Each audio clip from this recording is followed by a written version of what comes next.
Hello everyone, welcome to MK's Biovision. Today we are going to discuss another topic of molecular biology, that is transcription in prokaryotes. Transcription is a process through which RNA is produced from DNA. RNA is produced from a particular portion of the DNA, particular part of the DNA, that is called gene. Further, the RNA may be translated or may not be translated. Whichever portion of genome is used for producing RNA is called a gene. Making a gene and for making a RNA, and that produces, we see that RNA. The transcription in prokaryote takes place in three stages. We can divide the entire process in three stages, that is initiation, elongation and termination. Let us talk about the initiation of transcription. Initiation को तीन भाग में बांटा जा सकता है: initiation, elongation and termination. हम लोग एक एक करके इसका स्टडी करते हैं। पहला पार्ट है इनिशिएशन। इनिशिएशन के लिए हमको एक जीन चाहिए और एक आरएनए पॉलीमरेज चाहिए। आरएनए पॉलीमरेज जो आरएनए पॉलीमरेज प्रोकैरियोट का होता है, सिंगल पॉलीमरेज होता है और वही उसी से सारा एमआरएनए बनता है, आरआरएनए बनता है, टीआरएनए बनता है। जितने भी तरह का आरएनए बनता है वो एक ही पॉलीमरेज से बनता है। यहां हम देख रहे हैं कि ये पॉलीमरेज आके प्रमोटर रीजन से जुड़ता है। प्रमोटर रीजन, यहां किसी जीन में पहले प्रमोटर होता है, उसके बाद स्ट्रक्चरल जीन होता है। तो प्रमोटर के बाद इधर स्ट्रक्चरल जीन है और इसी प्रमोटर रीजन से आरएनए पॉलीमरेज लगता है। थोड़ा सा आरएनए पॉलीमरेज के बारे में हम लोग देखते हैं कि ये क्या चीज है। आरएनए पॉलीमरेज के 5 सब यूनिट्स होते हैं। ये पॉलीपेप्टाइड होते हैं। ये पॉलीपेप्टाइड का अरेंजमेंट कुछ इस तरह से होता है कि ये केकड़े के पिंसर के जैसा होता है, इस तरह का होता है। Have you seen that structure? Crab का ऐसा ही होता है, क्लॉ और पिंसर। तो इस तरह का ये पिंसर के तरह स्ट्रक्चर होता है और इसमें 2 अल्फा सब यूनिट, एक बीटा डैश, यहाँ फिर ओमेगा यूनिट। तो ये सारा मिलकर कोर एंजाइम बनाता है।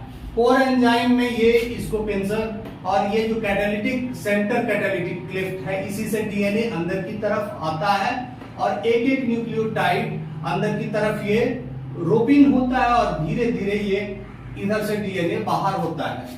तो जब इधर से डीएनए बाहर आ रहा है और आरएनए भी इधर से एग्जिट होता है, तो नया आरएनए जो है इधर से बन रहा है। इस अरेंजमेंट को हम क्रैब क्लॉ शेप का भी नाम देते हैं। अब ये जो पूरा, ये तो कोर एंजाइम है, इसके साथ सिग्मा फैक्टर जुट जाएगा तो इसको हम होलो एंजाइम करेंगे। यहां देख रहे हैं कि इनिशिएशन के लिए सिग्मा फैक्टर का होना जरूरी है और सिग्मा फैक्टर यहां जुड़ा हुआ है। सिग्मा फैक्टर जुड़ा हुआ है तो ये कंप्लीट एंजाइम को हम लोग होलो एंजाइम करेंगे और ये प्रमोटर रीजन से जुड़ा हुआ है। आरएनए पॉलीमरेज इतना बड़ा होता है कि पूरा का पूरा प्रमोटर इसके अंदर इम्बेडेड हो जाता है। यहाँ देखिए प्रमोटर, पूरा का पूरा प्रमोटर रीजन जो है आरएनए पॉलीमरेज के अंदर चला गया है। इसमें इसके प्रमोटर में 2 एलिमेंट्स होते हैं, -10 और -35, -10 बॉक्स और -35 बॉक्स। -10 वाले को प्रिब्लॉव बॉक्स कहते हैं और -35 बॉक्स। सबका इस दोनों में 6 बेस पेयर जो होते हैं कंसेंसस सीक्वेंस पाए जाते हैं। -10 में T8T AAT ये कंसेंसस सीक्वेंस है और -35 में TTGACA ये कंसेंसस सीक्वेंस है। कंसेंसस सीक्वेंस का मतलब होता है ये सीक्वेंस ज्यादातर प्रमोटर में प्रेजेंट रहता है। तो इस तरह से ये ये इसके अंदर आ गया। इसके आगे एटी रीजन रहता है जो कि कभी कभी प्रमोटर की एक्टिविटी को इनहांस करने में मदद करता है। तो यहां से हमने देखा कि ये प्रमोटर कितना बड़ा रीजन है, ये +30 से लेकर -55 तक, यानी कि लगभग 75 to 80 न्यूक्लियोटाइड का ये इतना बड़ा रेंज है जहां प्रमोटर अटैच, जहां आरएनए पॉलीमरेज अटैच रहता है और प्रमोटर इसके अंदर रहता है। अब देखते हैं कि यहां ये जब शुरुआत में इनिशिएशन शुरुआत होता है तो उस समय ये डीएनए डुप्लेक्स खुलता नहीं है, सारे के सारे हाइड्रोजन बॉन्ड जो होते हैं मौजूद होते हैं और पेयरिंग कंप्लीट होता है। यहाँ ये जो पेयरिंग होता है इस रीजन में ये है अभी भी मौजूद है। और जब नेक्स्ट स्टेज में हम देखते हैं कि ये जो है हाइड्रोजन बॉन्ड खुल जाता है, यानी कि डीएनए का अनवाइंडिंग होता है। अनवाइंडिंग होता है, अनवाइंडिंग होने के बाद भी अभी भी सिग्मा फैक्टर है और ट्रांसक्रिप्शन बबल का फॉर्मेशन होता है। इस अनवाइंडिंग होने के कारण जो स्ट्रक्चर बनता है that is called transcription bubble. तो ये दोनों प्रोसेस मिला के up to the formation of transcription bubble और open binary complex the process is called initiation. Initiation में क्या होता है, आरएनए पॉलीमरेज आके प्रमोटर पर लगता है और प्रमोटर पर लगने के बाद इस प्रमोटर रीजन में अनवाइंडिंग कराता है। अनवाइंडिंग कराता है यानी कि मेल्टिंग कराता है, हाइड्रोजन बॉन्ड टूटते हैं और इस तरह से ट्रांसक्रिप्शन बबल का फॉर्मेशन होता है। तो ट्रांसक्रिप्शन बबल का फॉर्मेशन हो गया, यहाँ सिग्मा फैक्टर है और इस तरह से नीचे वाले जो है टेम्पलेट स्ट्रैंड है, इसी टेम्पलेट स्ट्रैंड पर आरएनए का सिंथेसिस होगा। यहाँ देख रहे हैं कि अब जो दूसरा प्रोसेस है वो इलोंगेशन का है। इलोंगेशन में कोई प्राइमर की जरूरत नहीं पड़ती है, जहां जैसे कि डीएनए सिंथेसिस में जरूरत पड़ता है। यहां 2 न्यूक्लियोटाइड आरएनए पॉलीमरेज के द्वारा फॉस्फोडाइस्टर बॉन्ड के का सिंथेसिस कराया होता है और इस तरह से 2 न्यूक्लियोटाइड यहाँ इस जगह जुड़ते हैं। जो रॉ मटेरियल है इसमें न्यूक्लियोटाइड, वो न्यूक्लियोटाइड ट्राइफॉस्फेट यानी adenosine triphosphate, cytosine triphosphate, uracil triphosphate and guanine triphosphate, ये चारों रॉ मटेरियल है या न्यूक्लियोटाइड है triphosphate that is required for the synthesis और of mRNA. They are needed as per the requirement of this template. Template के हिसाब से ये आपस में ये जुड़ते हैं और फॉस्फोडाइस्टर बॉन्ड का सिंथेसिस होता है। जब पहला न्यूक्लियोटाइड जुड़ता है तो उसमें जब पहला न्यूक्लियोटाइड जुड़ता है तो उसके तीनों फॉस्फेट सलामत होते हैं, प्रेजेंट होते हैं और जो अगला न्यूक्लियोटाइड फिर आता है उसमें अल्फा और बीटा फॉस्फेट के बीच में जो फॉस्फो एनहाइड्राइड बॉन्ड रहता है वो ब्रेक होता है। There is breakage of hydrolysis of phospho anhydride bond. Here you see that ये न्यूक्लियोटाइड है, यहाँ अल्फा बीटा और गामा तीनों फॉस्फेट हैं, न्यूक्लियोटाइड ट्राइफॉस्फेट है और पहला वाला का देख रहे हैं कि तीनों का तीनों फॉस्फेट इंटैक्ट है। जो फर्स्ट न्यूक्लियोटाइड टेम्पलेट पर आता है वो जनरली प्यूरिन होता है, एडेनिन हो या फिर गुआनिन हो। यहां हमने दिखाया कि एडेनिन हो या फिर गुआनिन हो, पहला न्यूक्लियोटाइड ये आता है। जो नेक्स्ट न्यूक्लियोटाइड है वो कुछ भी हो सकता है, यहां हमने दिखाया है यूरेसिल। यूरेसिल एक न्यूक्लियोटाइड है आरएनए का। यहां देखते हैं कि एक न्यूक्लियोटाइड जो पहले प्यूरिन वाला आ चुका है उसके तीनों फॉस्फेट सलामत है। उसके बाद इसका जो 3 प्राइम एंड है वो क्या करता है, एक इसके लोन पेयर ऑफ इलेक्ट्रॉन जो होते हैं ये न्यूक्लियोफिलिक अटैक करता है इस पर, इसके अल्फा और बीटा फॉस्फेट पर ये करता है, इसके बीच के बॉन्ड को तोड़ता है। The process is called hydrolysis of phospho anhydride bond. ये बॉन्ड फॉस्फो एनहाइड्राइड बॉन्ड कहलाता है। अब ये जब ये टूट जाता है तो रिलीज होता है, ये पोर्शन रिलीज हो जाता है, ये वाला पोर्शन रिलीज होता है, इसको कहते हैं pyrophosphate. This is called pyrophosphate. Pyrophosphate, this pyrophosphate provides energy for the transcription. तो ये pyrophosphate is energy rich bond और यही ट्रांसक्रिप्शन को एनर्जी प्रोवाइड करता है। और उसके बाद न्यूक्लियोटाइड टेम्पलेट के हिसाब से ये यहां जुड़ता चला जाता है और धीरे धीरे इसका इलोंगेशन होता है।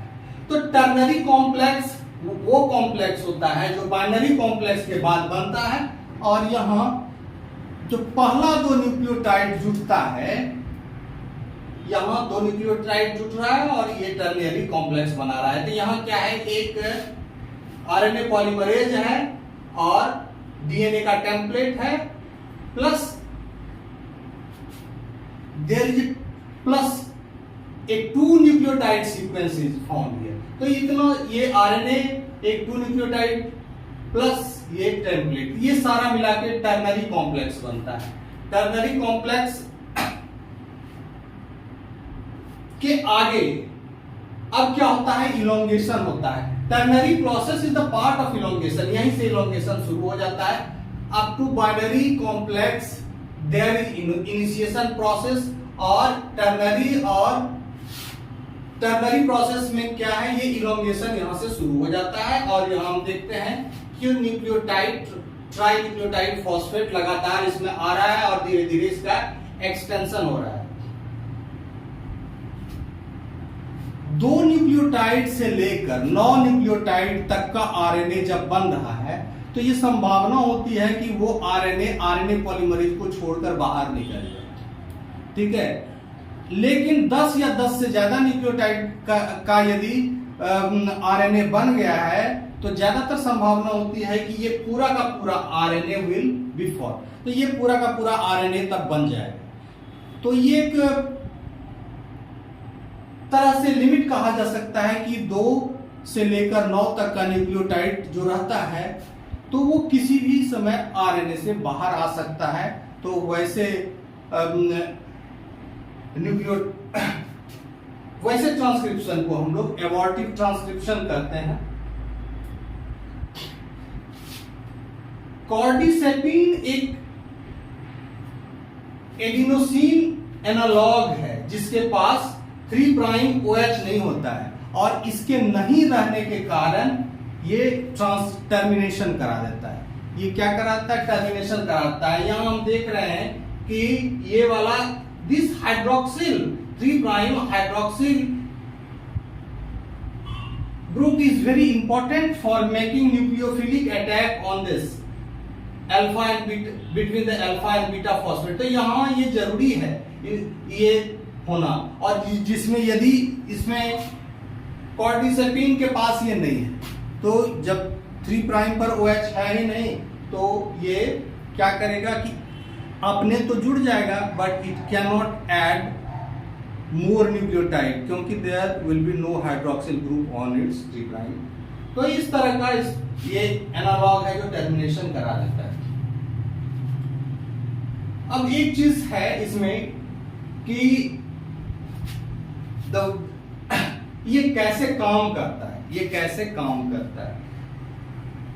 आरएनए पॉलीमरेज एक वर्सटाइल एंजाइम है जो खुद ही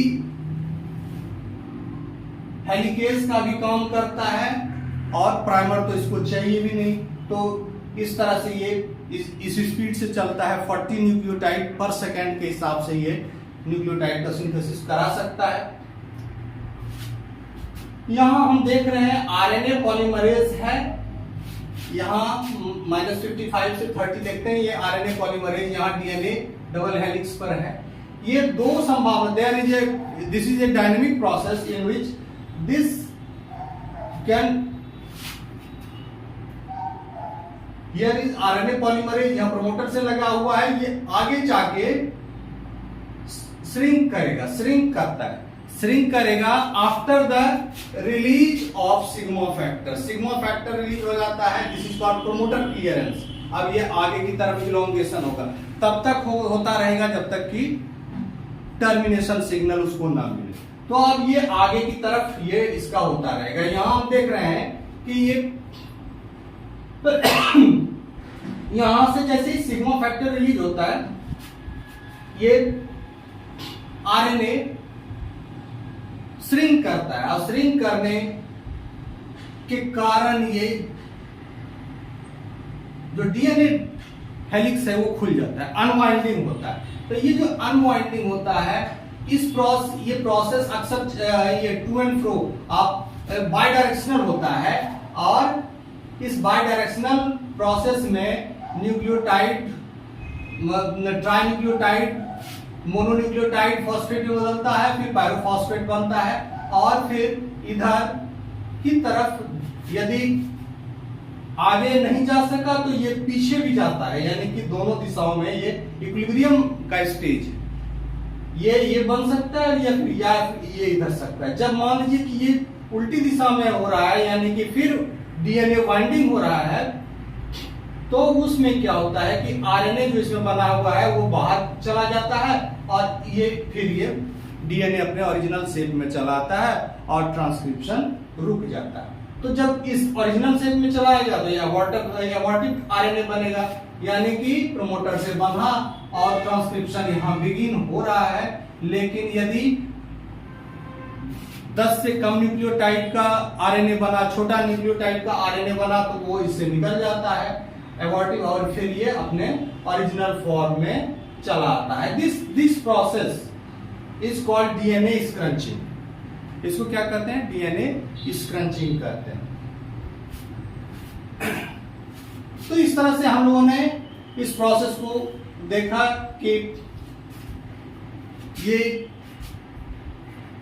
इनिशिएशन के लिए प्रमोटर से आरएनए पॉलीमरेज का बाइंड करना जरूरी है, और फिर आगे डीएनए का खुलना, अनवाइंडिंग करना जरूरी है, और अनवाइंडिंग करने के बाद टर्नरी कॉम्प्लेक्स का फॉर्मेशन होता है, जिसमें दो न्यूक्लियोटाइड की लंबाई का आरएनए बनता है, और ये खुल जाता है। टर्नरी कॉम्प्लेक्स यहाँ आरएनए पॉलीमरेज आगे की तरफ मूव करता है, और आगे की तरफ मूव करने के बाद यहाँ देखिए प्रमोटर यहाँ पीछे छूट गया और आरएनए इधर मूव कर गया। This process is called promoter clearance. Promoter clearance, और यहाँ दिस इज नेसेंट आरएनए, ये बनता चला जा रहा है आरएनए, और ये आगे की तरफ बढ़ता रहेगा। ये इस तरफ अनवाइंडिंग होता रहेगा डीएनए का, उधर रिवाइंडिंग, डीएनए फिर यहाँ पेयर करता जाएगा, और इस तरह से आरएनए पॉलीमरेज कराता जाएगा जब तक कि इसको टर्मिनेशन सिग्नल ना मिल जाए। Termination is the last part of the transcription. Termination may take place by two methods. It may take place by intrinsic methods or intrinsic termination, or it may take place with the help of row protein, that is called row dependent termination. Intrinsic termination is row independent termination. It doesn't require any row protein. The termination signal for intrinsic termination lies within the gene itself. After the entire stretch of RNA is getting completely transcribed, and finally it reaches to a particular sequence that is called termination sequence. It provides a termination signal. What is specific about this termination sequence? Here we see that this is the termination sequence, and here you find two inverted repeat GGCTCC and GGAGCC. These two sequences are inverted repeats. They are palindromic in nature. They can form a stem loop like structure when they are present in single stranded condition. Here it is double helix. There is no scope of forming stem loop like or secondary structure. But when they will get separated, they can form hairpin or stem loop like structure like this. And here you see, after that inverted repeat, here you see this is AT rich region, and the sense strand you find there is poly T region, and at template region there is a poly A region. When the mRNA will be transcribed, here the RNA is getting produced from the catalytic activity of RNA polymerase, and RNA is getting elongated by addition of nucleotide triphosphate. When this elongation, when the movement of this RNA polymerase reaches to this termination sequence zone, this region is getting transcribed, and the RNA sequence of this region will match with this region, that is sense strand. It will match with this region. What does it? Stem, this inverted region is GC rich region. GC rich region, we know that guanine and cytosine are bonded by 3 hydrogen bonds. Therefore, this region have more hydrogen bond, and their binding affinity is much more in comparison to this AT rich region. AT rich region have less number of hydrogen bonds, and it can be easily separated in comparison to this region, GC rich region. Now the mRNA is forming this structure, termination structure, and termination structure is forming a stem and a loop. There is perfect pairing in this stem region where most of the nucleotide is either guanine or cytosine. They are perfectly paired, but there is imperfect pairing in the loop region. This region forms a loop. This region forms a loop. There will be partial or no pairing in the loop region. The pairing will be imperfect. After pairing, you will see this kind of structure. Here, at the place of thymine, uracil will come in RNA. This is the poly U condition, and here this region is also rich in uracil. Formation of this stem loop structure is responsible for the termination of RNA, termination of transcription, RNA transcription. There is one protein that is called NUS-A protein, that binds with this region. NUS-A protein binds with this region. NUS-A binds with this stem region of this stem loop structure, and it also interacts with RNA polymerase. It also interacts, binding or causes anchoring of this further movement of this further elongation of RNA. From this complex, then the units present in RNA polymerase gets deassembled and DNA comes in its natural duplex form. This is one method of transcription termination. The another method of transcription termination is row dependent method. Row protein is a helicase. We know the role of helicase. Helicase causes unwinding of DNA and it unwinds DNA as we have seen in case of DNA replication. Helicase is also there and its role is to melt the DNA, separation of hydrogen bond. Here it will also do the same. The termination signal, as we have seen in the intrinsic termination, here also the termination signal is present in the gene itself. It is present within the gene, and this termination signal is known as RUT site. RUT, row utilization site. RUT is for row utilization site. RUT for row utilization.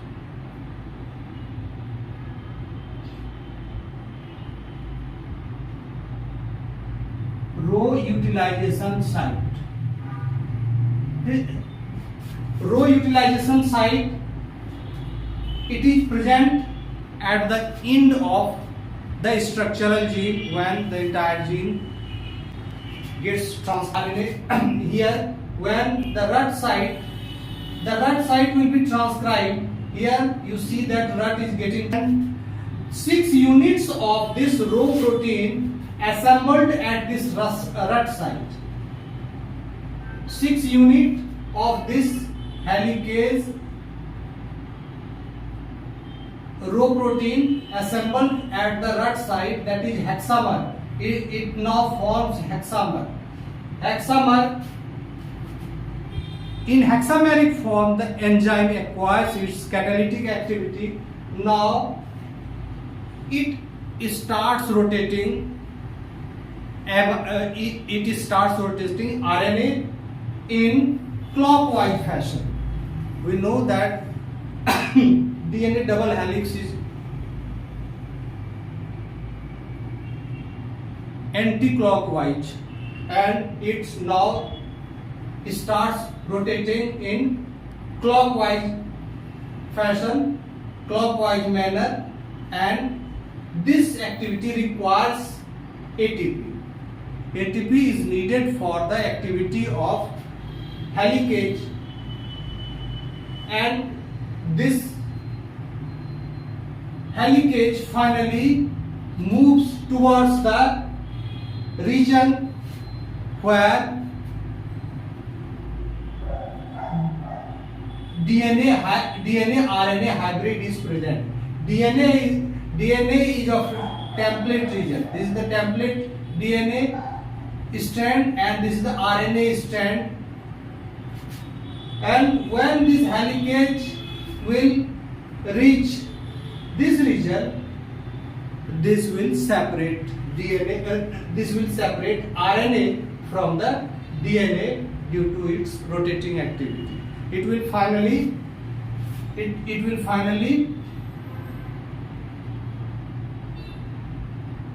allow RNA to move out of the complex, and RNA will finally leave the polymerase, RNA polymerase, and finally RNA polymerase will get disassembled.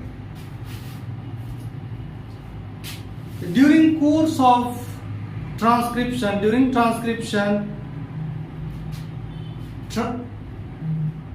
helicase enzyme called gyrase, which is needed for removing the positive supercoiling created by the movement of RNA polymerase. As RNA polymerase moves ahead, it creates positive supercoiling,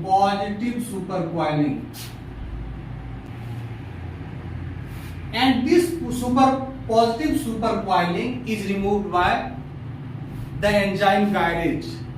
Gyrase removes positive supercoiling and introduces negative supercoiling. How this is done? This is done by just cutting a single strand of the DNA and finally rejoining it. This activity removes positive supercoiling, and this way the RNA polymerase will move ahead.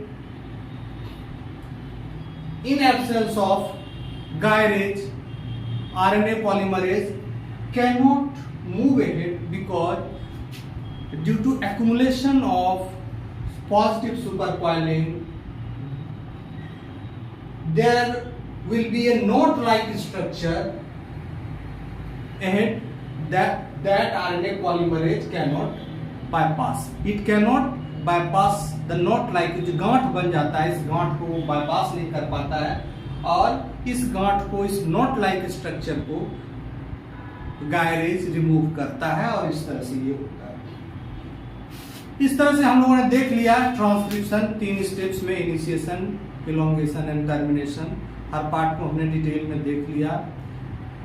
आज का lecture आप लोगों को जरूर पसंद आया होगा। हमारे चैनल को सब्सक्राइब करते रहिए। Okay, thank you.